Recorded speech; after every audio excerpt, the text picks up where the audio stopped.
신명기 6장 10절로 25절.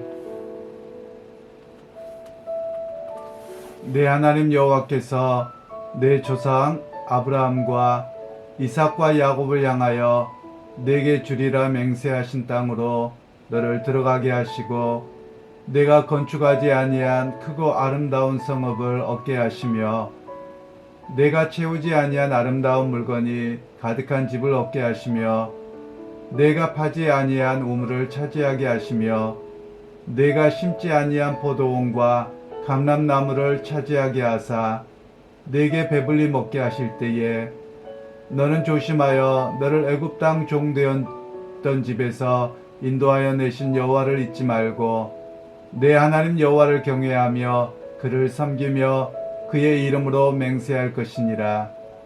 너희는 다른 신들 곧 내 사면에 있는 백성의 신들을 따르지 말라. 너희 중에 계신 너희 하나님 여호와는 질투하시는 하나님이신즉 너희 하나님 여호와께서 내게 진노하사 너를 지면에서 멸절시키실까 두려워하노라. 너희가 마사에서 시험한 것 같이 너희 하나님 여호와를 시험하지 말고 너희 하나님 여호와께서 너희에게 명하신 명령과 증거와 규례를 삼가 지키며 여호와께서 보시기에 정직하고 선량한 일을 행하라. 그리하면 네가 복을 받고 그 땅에 들어가서 여호와께서 모든 대적을 내 앞에서 쫓아내시겠다고 내 조상들에게 맹세하신 아름다운 땅을 차지하리니 여호와의 말씀과 같으니라. 후일에 내 아들이 내게 묻기를 우리 하나님 여호와께서 명령하신 증거와 규례와 법도가 무슨 뜻이냐 하거든 너는 내 아들에게 이르기를 우리가 옛적에 애굽에서 바로의 종이 되었더니 여호와께서 권능의 손으로 우리를 애굽에서 인도하여 내셨나니 곧 여호와께서 우리의 목전에서 크고 두려운 이적과 기사를 애굽과 바로와 그의 온 집에 베푸시고 우리 조상들에게 맹세하신 땅을 우리에게 주어 들어가게 하시려고 우리를 거기서 인도하여 내시고 여호와께서 우리에게 이 모든 규례를 지키라 명령하셨으니 이는 우리가 우리 하나님 여호와를 경외하여 항상 복을 누리게 하기 위하심이며 또 여호와께서 우리를 오늘과 같이 살게 하려 하심이라.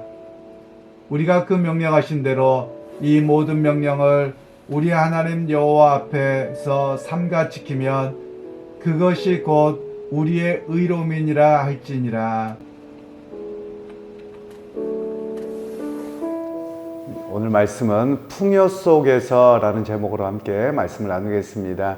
매일 성경의 주제에서는 배불리 먹게 하실 때에 라는 주제인데요. 오늘 먼저 이 말씀 앞에 신명기 6장 1절로 10절 말씀은 주일에 QTS 해야 될 말씀인데요. 이 말씀의 내용은 보통 이스라엘 백성들에게 교육을 이야기할 때 쉐마 이스라엘, 그래서 들으라 이스라엘아 이렇게 시작합니다. 그래서 가장 중요한 이스라엘 백성들에게 자녀들에게 믿음의 교육을 할 때 말씀하시는 내용입니다.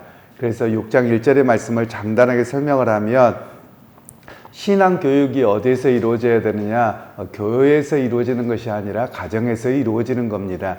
그런데 한국 교회가 또 그렇게 하지 못했던 이유가 여러 가지 이유가 있겠죠. 우리가 먹고 사는 이유나 또는 우리 부모들이 한쪽만 믿든지 아니면 또 어려서 자기만 교회 다니든지 이렇게 하다 보니까 가정의 교육이 신앙 교육으로 이루어지지 못하기는 했습니다. 그러나 오늘 성경에서 말씀하고 있는 것은 신앙의 교육은 가정에서 부모가 먼저 본을 보임으로 그 신앙 교육이 이어져야 된다라는 것을 이야기하고 있고요. 그러면서 1절에서 10절의 말씀에서는 9절의 말씀에서는 먼저 너희가 어딜 가든지 미간에 또는 손목에 하나님의 말씀을 붙이고 또 그리고 문설주에 붙이고 뭐 이런 이야기들이 나옵니다. 그러면 이런 이야기는 뭐냐면 말씀의 내면화를 시키라 라고 이야기를 하는 겁니다. 하나님의 말씀을 그냥 듣고 흘리지 말고 자기의 삶의 중심으로 말씀을 모셔드려서 그 말씀의 가치를 따라 살아가는 이야기를 하고 있는 것입니다. 사실 우리 한국 교회에서 많이 어려운 것이 뭐냐면 말씀에 대한 의미를 바르게 깨달아서 자기의 삶의 중심으로 삼아야 되는데 그것이 잘 이루어지지 않습니다. 저희가 학교를 다니면서 이렇게 신학대학을 다니면서 배워왔던 것들이 무엇이냐면 신앙을 단순하게 교회에 다니고 믿음 생활과 구원으로 끝난 것이 아니라 그 믿음 생활이 어디까지 연결되느냐, 정치, 경제, 사회, 문화의 영역까지 다 연결되어지는 겁니다. 그래서 신앙의 가치관 속에서 이것을 어떻게 삶에서 내면화시켜서 살아갈 것이냐, 이런 이야기까지 되어집니다. 그런데 우리가 그런 이야기까지를 하려고 하면 사실 신앙의 성숙도가 많이 높아져야 됨을 우리가 좀 알 필요가 있겠습니다. 그러면서 이제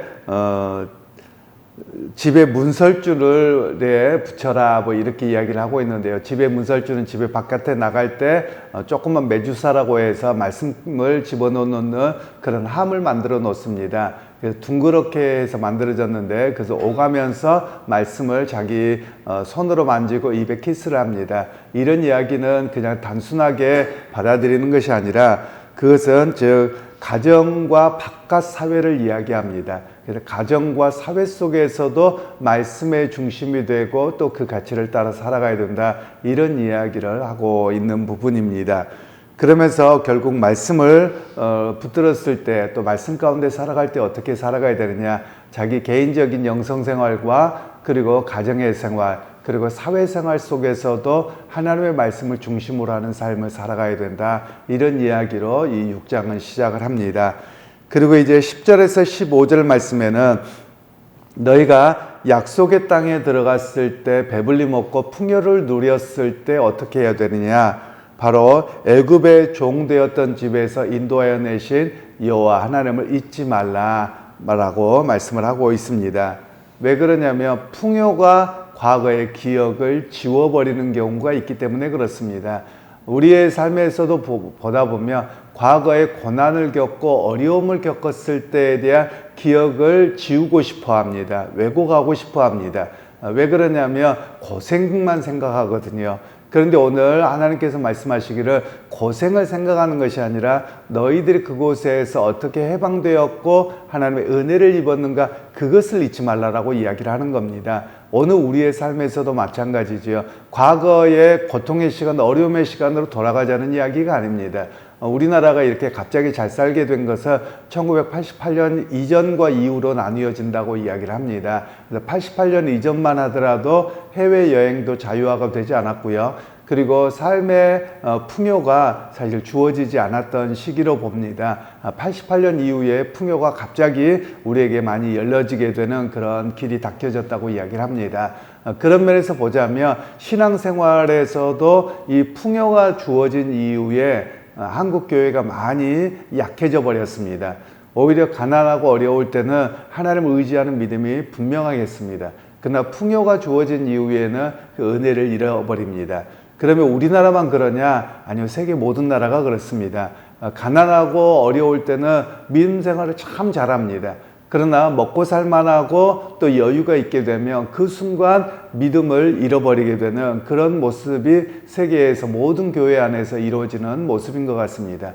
하나님께서는 그걸 미리 알고 계셨던 것이지요. 그래서 너희가 배불리 먹고 풍요를 누리게 되었을 때 너희를 종되었던 집에서 인도하신 그 여호와 하나님을 잊지 아니하도록 우리에게 당부하고 계시는 것이지요. 그런 면에서 오늘 우리에게도 마찬가지입니다. 풍요할 때 하나님을 떠나지 아니하도록 우리를 구원하셨던 하나님, 은혜 베푸셨던 하나님, 과거 속에서 우리의 고달픔과 고통과 아픔과 또 우리의 상처가 있을 때 붙들어 주셨던 그 하나님을 잊지 아니하고 믿음의 자리에서 온전히 항상 승리할 수 있는 그런 우리 모두가 되어야만 하겠습니다. 그리고 이제 16절에서 19절 말씀에는 출애굽기 17장에 나와 있던 마사에서의 시험 사건이 나옵니다. 즉 이 사건은 마실 물이 없었습니다. 그래서 불평을 합니다. 그래서 그 불평이 모세에게 갔고 모세를 통해서 또 하나님에게까지 불평이 이어졌던 내용이 바로 이 본문의 내용입니다. 그러면서 결국 너희가 이제 가나안 땅에 들어가서도 이런 문제가 생길 수 있다는 거예요. 조그만 삶의 어려움, 또 생계의 어려움들이 주어졌을 때 그 마사에서 시험을 하다가 수많은 사람들이 죽게 되었던 것 너희가 잊지 아니하고 그 하나님 앞에 불평을 할 것이 아니다 라고 이야기를 합니다. 오늘 우리의 삶에서도 마찬가지입니다. 삶의 고난과 어려움이 있을 수 있습니다. 믿음 생활하며 그냥 고속도로처럼 항상 아무 문제 없는 것은 아닙니다. 하나님의 은혜와 믿음 속에 살아가더라도 삶에서 주어지는 여러 가지 환경적 요인으로 인해서 고통과 어려움이 있기 마련입니다. 그러면 이스라엘 백성들은 왜 하필이면 여기까지 하나님이 인도하셔서 우리를 죽게 만드느냐 이렇게 불평할 것이 아닙니다. 오히려 우리가 해야 될 일은 하나님 또 이런 문제를 만났습니다. 하나님 이 문제 또한 해결해 주시기를 원합니다. 이 문제를 뛰어넘어 역사하신 하나님을 내가 바라봅니다. 이렇게 서야 함을 이야기하고 계시는 것이지요. 그래서 이스라엘 백성들에게 너희가 마사의 사건을 기억하면서 너희가 불평하고 그리고 거기서 주저앉아 있는 것이 아니라 오히려 하나님께 문제를 해결해 달라고 나와야 되고 고백해야 되는 것이 바로 우리 믿음 생활의 모습이다 라는 것을 우리에게 말씀하고 계십니다. 그러면서 이제 또 20절에서 25절 말씀에는 이제 자녀들이 우리에게 질문했을 때 어떻게 대답해야 되느냐라는 이야기를 합니다. 즉 여호와께서 명령하신 증거와 규례와 법도를 따라 살아갈 때 왜 우리가 꼭 이렇게 살아가야 돼요? 왜 꼭 우리로 이야기하면 이런 말씀이죠. 왜 하나님 믿어야 돼요? 왜 예수 믿고 왜 교회 다녀야 돼요? 라고 물을 때 우리는 어떤 이야기를 할 것이냐라는 것으로 말씀하고 있는 것입니다. 내 인생에서 힘들고 고난이 있을 때, 또 미래에 대한 죽음에 대한 공포와 삶에 대한 두려움이 있을 때 나를 구원하시고 또 창조하시고 인도하셨던 그 하나님을 내가 의지하고 살아간다 라는 분명한 신앙 고백을 자녀들 앞에서 해야 함을 이야기를 하고 있는 것입니다. 우리 한국에 실제로 그 조사에 최근에 2023년에 나온 조사의 결과가 이렇습니다.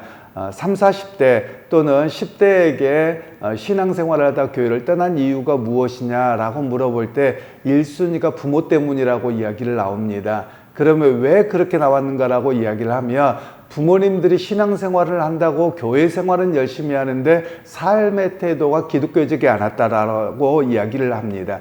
그러니까 어떤 결정의 방식이 신앙적이지 않아서 라고 이야기를 합니다. 예를 들면 이런 것이죠. 저희 어렸을 적으로 이야기하자면 믿음 생활하고 주일 성수해야 된다고 그토록 강조합니다. 그런데 아이들에게 너 교회만 갔다 와서 공부하고 뭐하고 맨날 이런 이야기만 하는 것이죠. 바로 그런 모습들이 오히려 신앙적이지 않았다라는 것입니다. 그리고 요즘에 자녀들이 볼 때는 부모들의 결정의 방식이 무엇이냐, 아이들에게 내가 결혼할 때 예수만 잘 믿는 사람 데리고 와 라고 이야기를 한 거예요. 예수만 정말 잘 믿는 사람을 데리고 왔습니다.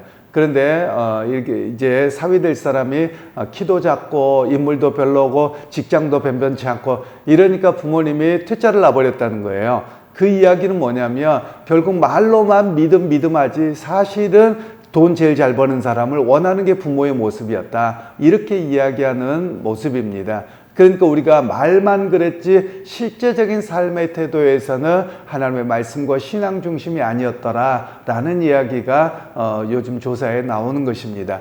그런 면에서 오늘 이 말씀을 부모님들이 먼저 새겨 들어야 될 것입니다. 부모된 우리가 어떻게 살아가야 되느냐, 신앙의 가치를 최우선으로 여기고 살아가고 삶의 본이 되어져야 되는 이야기를 오늘 본문에서는 하고 있습니다.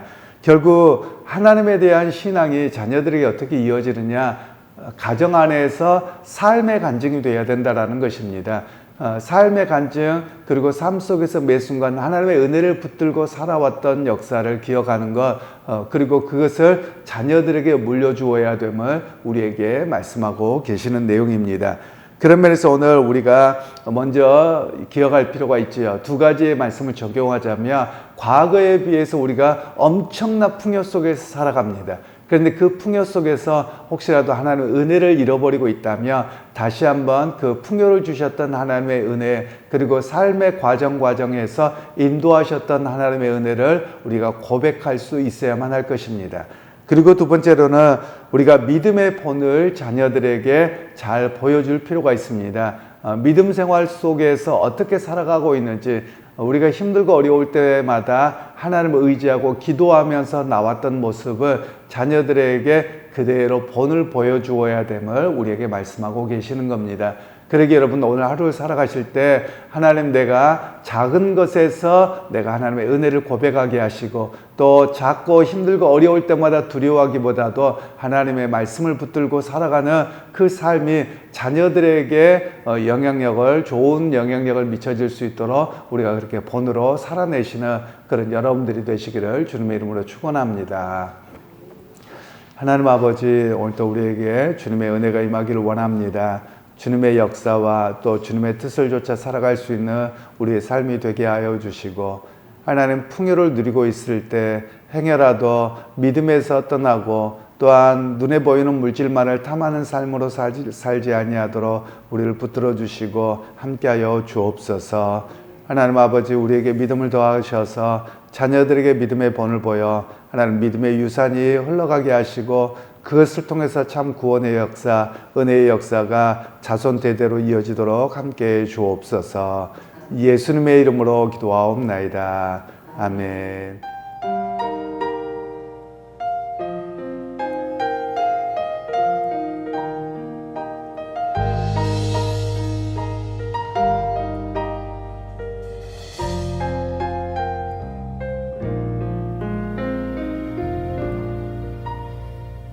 평생 살아온 길 뒤돌아보니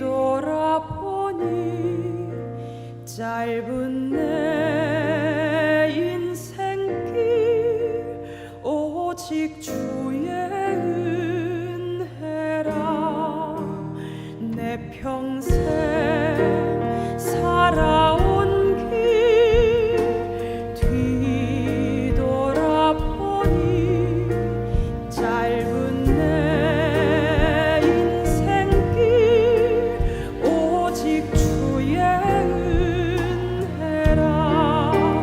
주의 은혜라, 주의 은혜라. 내 평생 살아온 길 주의 은혜라, 주의 은혜라.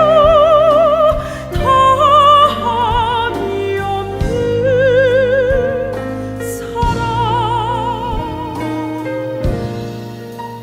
달려갈 길 모두 마친 후 주 얼굴 볼 때 나는 공로 전혀 없도다 오직 주의 은혜라.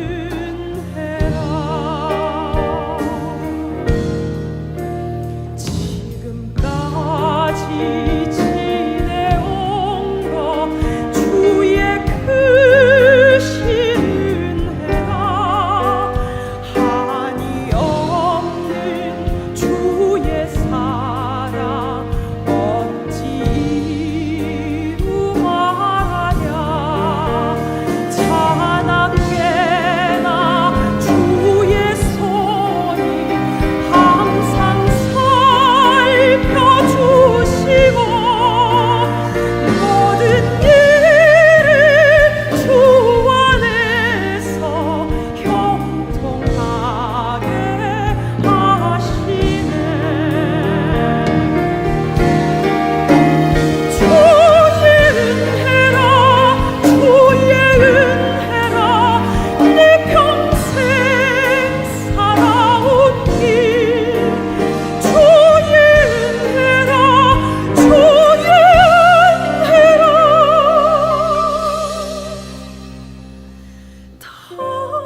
다함이 없는 사랑 달려갈 길 모두 마치고 주 얼굴 볼 때 나는 공로 전혀 없도다 오직 주의 은혜라. 나는 공로 전혀 없도다 오직 주